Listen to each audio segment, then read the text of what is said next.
Out of Time. Heavenletter number 5823. November 3, 2016. If you, like me, were free of the burden of the concept of time, you would, like me, never know impatience. As it is, you know impatience quite well. We can say you are an expert in impatience. The song you sing is Hurry Hurry. Funny, you believe fully in time as a power, and then you see yourself as running out of time. Out of time, you tap your foot on the ground, and you tap your fingers on the table. If you were without focus on time, you would be without anxiety or worry. You would not insist on right now. You would not talk in terms of later or late or too late. Your headaches would disappear. There would not be a column for endurance or suffering, or the concept of have to have. Whatever is, would be a-okay. There would not be waiting. There would be being. You would never be undone. You would never bite your nails. There would never be the question of when, oh God, when. You would not look around every corner with expectation. There would never be a lack of expectation either. Expectation would not be a question, for all would be yours, not in good time, yet always here and available. All would be open to you. There would be no keys to closed locks. Without time, doubt would not exist. There would be no emptiness. There would be no time to contend with. All the coffers would be full, and you would reach in as you willed. Without the arduous concept of time, you would not age. Oh, my, how powerful are beliefs and concepts! You have experienced that you are out of time. If time did not exist as you know time, you would always be on time. The time would be now. Without the rule of time, there would be no deadlines.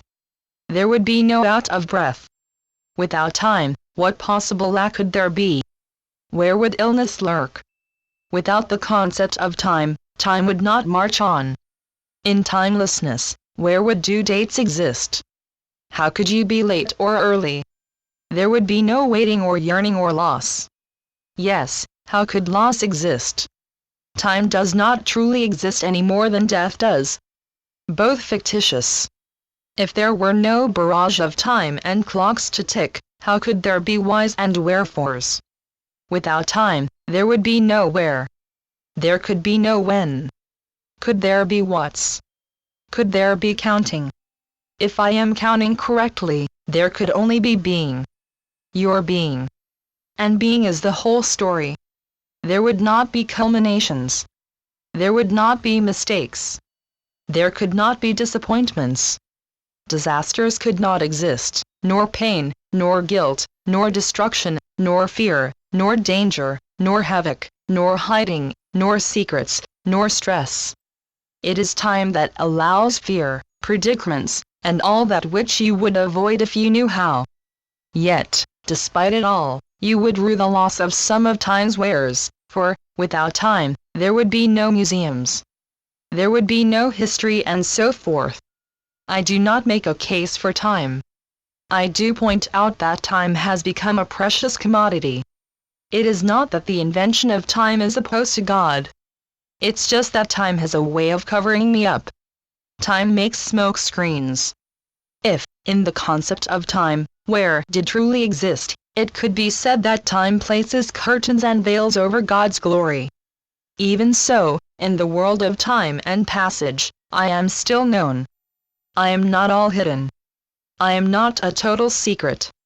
I may seem like a mystery, yet I am the creator. Time was made up for a reason. In fictitious time, you learn. In time, you make corrections. As an individual, you exist in time.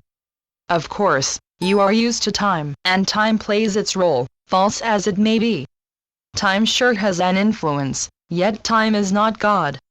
Time is a false god bowed down to. And how you love music and instruments and talent and singing and soap operas and all the jazz that knocks itself out dancing on top of infinity to the beat of the baton of time and life in the fictitious world, sacred just the same.